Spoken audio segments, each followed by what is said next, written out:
Hi guys, welcome to my YouTube channel. So before we get started, make sure to hit the like button, also subscribe to my channel. In this video, we will talk about how to build wealth in 2023, so make sure to watch the full video. When I think about how to build wealth, I remember the day I had to hawk my TV for food. I was an undergraduate. It was a little color one with a VCR built in. I'm dating myself here. I cradled it in my arms on the bus all the way to the hawk shop. I guessed it was worth $100. The guy at the hawk shop gave me $40. I was insulted enough, I almost left with the TV, but I didn't want to carry it home, and the whole needing food thing. $40 didn't buy a lot, but it got me through to the next student loan deposit in my bank account. It wasn't just that I was poor. I had mismanaged the first student loan payment, so much that I was left with no money at the end of the month. When I look back at my time as a student, I can't believe the amount of stupid shit I did with money. I didn't know what money was. We didn't have it growing up. So as a poor kid who was the first in his family to go to university, predictably, I made a lot of mistakes. My relationship with money has changed a lot over the years. Although I still find I'm unlearning stuff, still unpacking money blocks, I'm developing a way better money mindset. So in this post, I want to talk about how to build wealth. This is stuff I'm learning, stuff I'm trying to put into practice. 1. Earn more. I think one of the first steps for building wealth is to earn as much as possible for a while. Now, I'm not saying this for the reasons you might think. My parents' generation thought a high-paying job was security for life, but it's not. There are 2 reasons to try to earn as much as you can if you want to build wealth. The first is to minimize the gap between your income and your expenses so you actually have some money to do something with. If you're going to be investing and buying assets below, you'll need money to do it with. The other reason to earn as much as possible is because purchasing assets requires debt, and the more you earn, the more you can get approved for. Last year, I interviewed 37 people who doubled their income. I found that all of them did this by being valuable. Some were employees and provided a ton of value to a company. Some were entrepreneurs. I'll get into the business stuff below.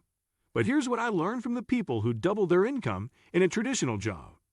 They became so valuable their bosses wanted to keep them at all costs. This meant adopting an owner's mentality, taking ownership of the work and making sure their company succeeded. They got other job offers, which led to either new positions with more money or counteroffers from current bosses.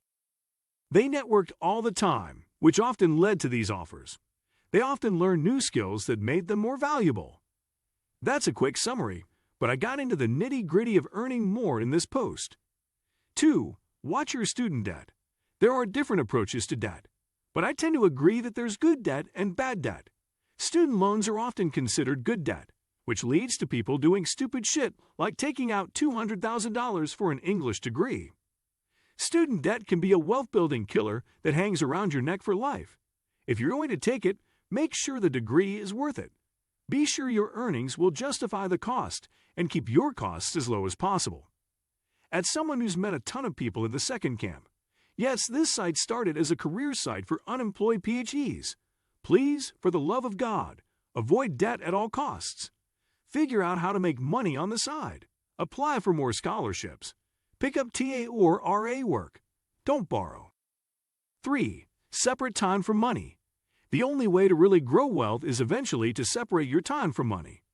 When you're working a job, it's hard to do this. You can pick up extra work or side hustles, but at some point you run out of hours in the day, no matter how hard you work. This is the point where you'll need scale. You'll need to earn passive income of some sort. Here are some of the main ways of earning passive income. Investing money, owning a business that people work in, selling a product, renting property, rentals, Airbnb, REITs, etc. Monetizing an audience, YouTube, blogging, Instagram, media, etc. Licensing a patent or trademark, owning a platform. 4. Buy assets. If you've ever read my favorite money book, Rich Dad, Poor Dad, you'll remember Robert Kiyosaki's definition of an asset. An asset is something that puts money in your pocket. A liability takes money out. This definition famously pissed off a generation of boomers who believe your home is your greatest asset. Bullshit. It takes money out of your pocket. Kiyosaki said, "A home is not an asset." Cue boomers losing it. Study wealthy people and you'll see they spend their money buying assets. Buying cash flow into their pocket. That's basically what a stock is. You own a piece of the company and get a chunk of the returns, either in stock increase or dividends. People who buy rental properties rent them out and the cash flow, ideally, pays the mortgage and puts money in their pocket. Some people buy businesses or put the money into building one. We'll go there next. Buying assets is a surefire secret of the wealthy. 5. Build assets. This is sort of where most people start, yours truly included. One of the ways to build wealth is to build assets. Heck, let's just start with one. So what is an asset you can build? Well, it needs to be something that produces cash flow. Remember, assets put money in your pocket. Ideally, it should produce an outsized return that's not connected to your time. Separate time from money. And the real gold standard? It should be sellable. So hold on there, Chris. I hear you saying, what the hell is an asset I can build that will make me money and be sellable? There's not a perfect science to this, but here are some ideas. Business. A business can be an asset, but only if it's creating value that can be sold. I love consulting, but most of my consulting work needs to be done by me. Equals not an asset. I made a list of businesses you can start with almost no money. Digital asset. Digital assets. Stuff like websites, blogs, apps, software, courses, and sometimes even social media channels are things you can build for next to nothing. Some of these can be considered assets. Let's talk about blogging. I created this blog from nothing, spending a couple bucks a month when I started it with Bluehost. I don't know what it's worth now, but it could be a lot. Top websites can sell for millions. Okay, I'm not there yet. And unlike a social channel, I own this blog. Houses or rentals. Hell of a step up from building a website. But if you built a house or a rental, you'd be creating an asset. You'd have to pay to build it, but play your cards right, and it could be worth more when you're done. Intellectual property. When you write a book that becomes a bestseller, you've created an asset. You start with nothing, but have the potential to build a brand that could earn money for years to come. License a patent. Write a song that gets picked up by an artist. These are all creative pursuits that can create assets. I'm not saying they'll be easy. Some of these are long shots, but hey, if it's what you love to do, why not try 6? Start saving for retirement. It's the oldest thing in the book, and the thing my generation struggles with the most, me included. Life is so damned expensive, sometimes that it's hard to put away for the future. But if you can get your income up and start getting a hold of some of the assets we've talked about above, hopefully you can get some gap between your income and expenses and put some away.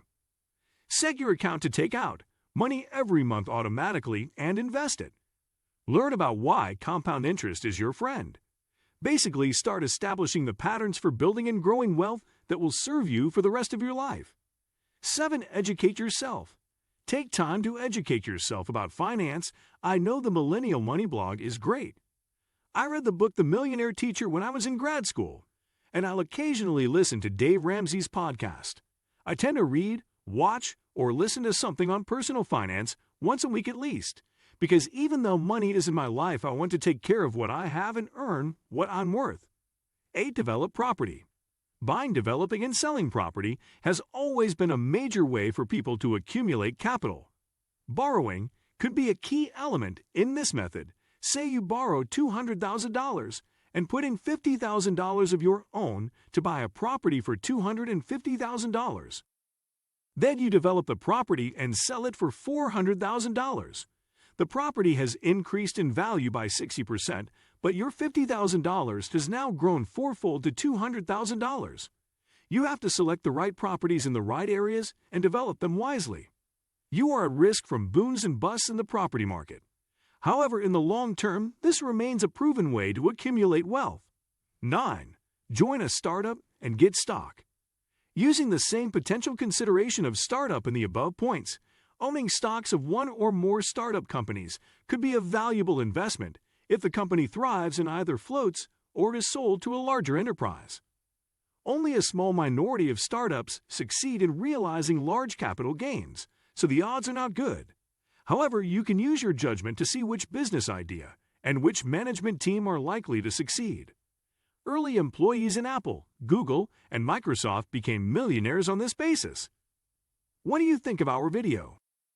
Let me know in the comment section below. Before you go, please hit the like button and subscribe to my channel. Thanks for watching.